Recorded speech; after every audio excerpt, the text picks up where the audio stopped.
Hello, my amazing learners, and welcome back to the Wisdom English podcast.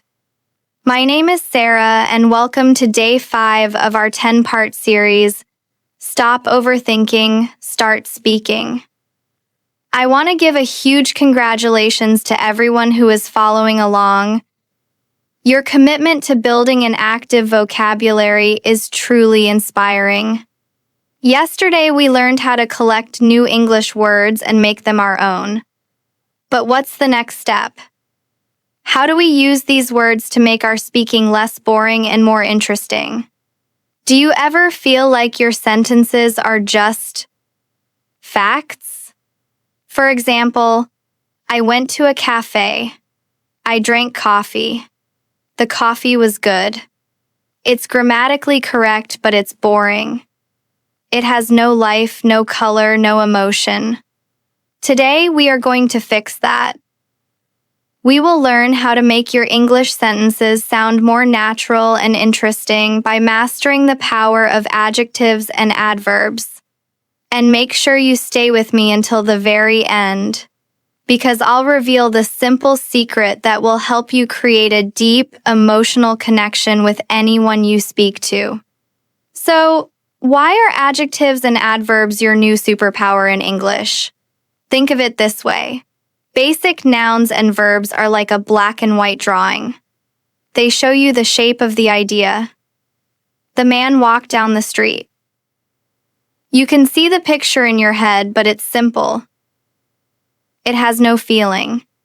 Now, adjectives and adverbs are the colors. They are the details that bring that black and white drawing to life. Watch what happens when we add them. The tall man walked slowly down the busy, narrow street. Can you see the difference? Suddenly, you have a story. You have a feeling. Is the man old? Is he tired? Is the street crowded? Just a few descriptive words have transformed a boring fact into an interesting scene.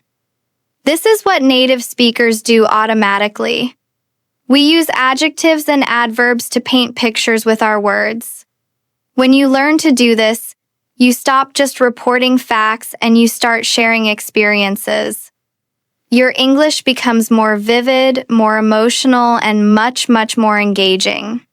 Practical techniques for mastering descriptive words. All right.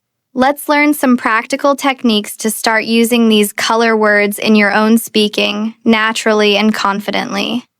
Technique number 1. The 5 senses method. Often, when we describe something, we only think about how it looks. But we have 5 senses: sight, sound, touch, smell, and taste. When you learn to describe things using all 5 senses, your English becomes incredibly rich and vivid. Let's practice. I want you to start building a sensory vocabulary list in your notebook.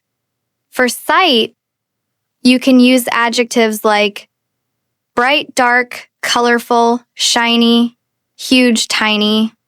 For sound, you can use adjectives like loud, quiet, melodious, harsh, faint. For touch, you can use adjectives like soft, hard, smooth, rough, warm, cold. For smell, you can use adjectives like sweet, fresh, fragrant, stale, smoky.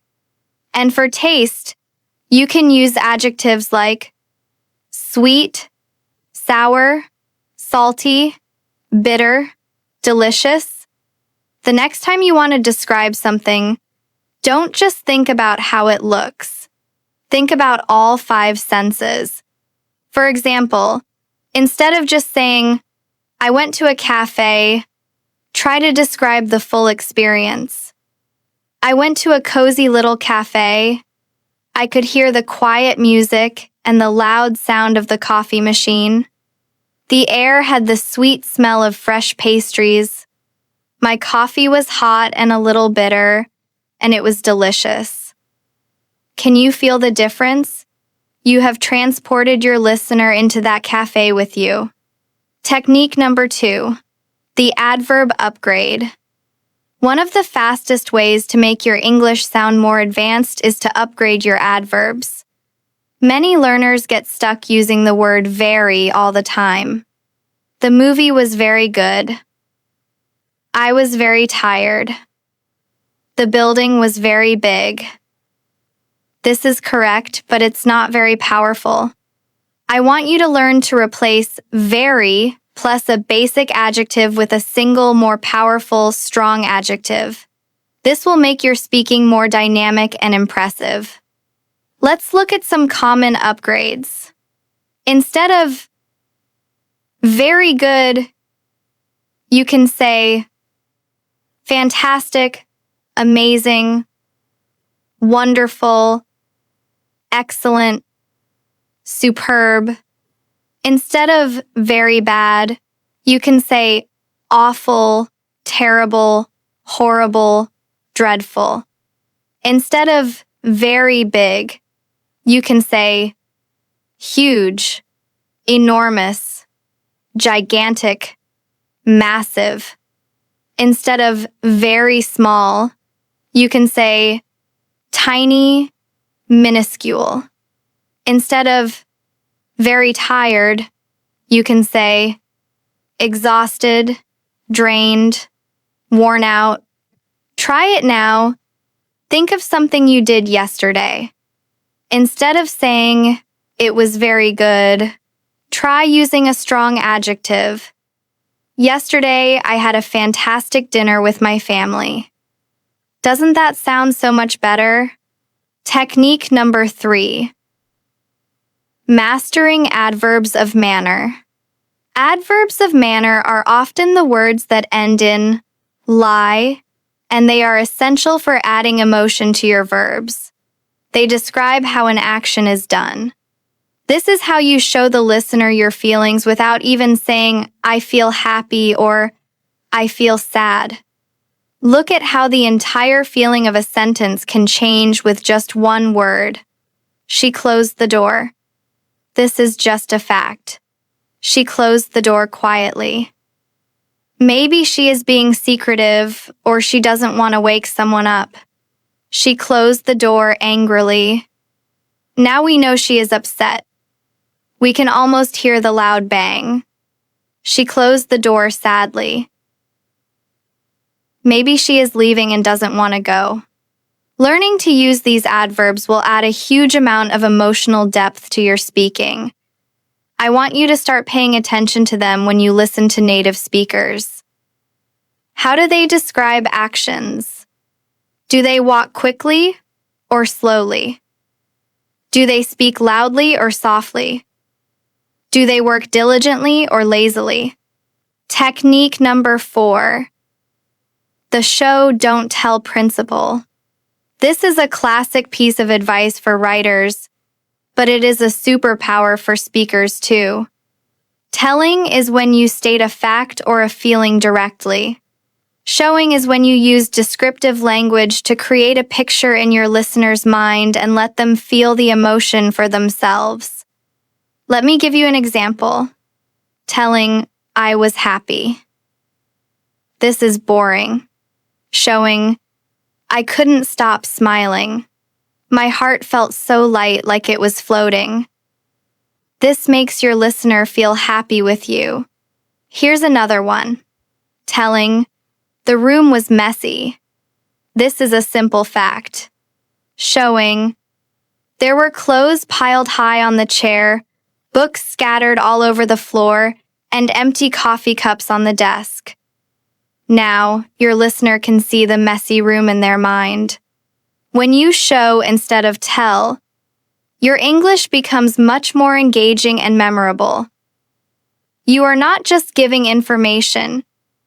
You are creating an experience for your listener. The Spontaneous Speaking Challenge. All right, are you ready for today's challenge? It's all about putting these descriptive skills into practice. I'm going to give you a simple, boring sentence. Your challenge is to make it more interesting by adding at least one adjective and one adverb. For example, if I give you the sentence, "The man walked down the street," you could upgrade it to, "The tall man walked slowly down the crowded street." See? It's much better. Now, it's your turn. I will give you 3 boring sentences.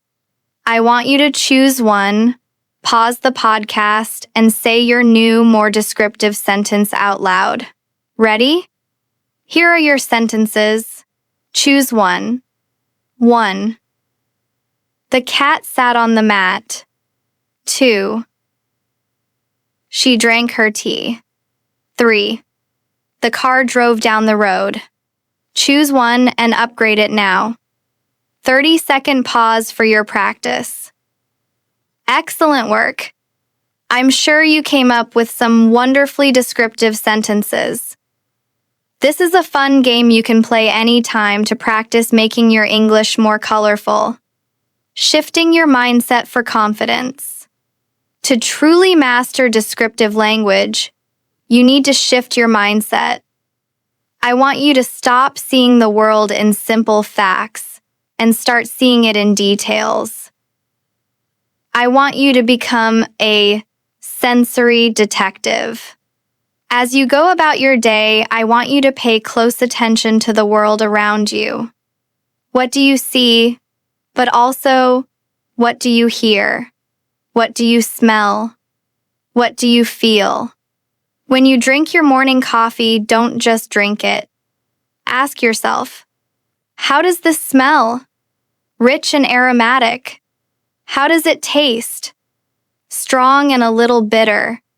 How does the warm cup feel in my hands? When you start to notice the world with this level of detail, you will naturally have more to say. Your brain will start collecting sensory adjectives and adverbs automatically. You will no longer be searching for words, because the words will be all around you, in every sight, sound, and smell of your daily life. The final secret. So, we've covered a lot today. We've learned that adjectives and adverbs are the color of English. We've practiced the 5 senses method, the Adverb Upgrade, mastering adverbs of manner, and the powerful show-don't-tell principle. And now, for the secret I promised at the beginning. The simple secret that ties all of this together is this. Adjectives and adverbs are not just words. They are tools of empathy. When you use them well, you are not just describing what you see. You are inviting your listener to see the world through your eyes and to feel what you feel. When you say, "I was exhausted," you are asking your listener to share your feeling of tiredness. When you say, "The sunset was breathtakingly beautiful," you are sharing that moment of awe with them. Descriptive language is the bridge that connects your inner world to the inner world of another person.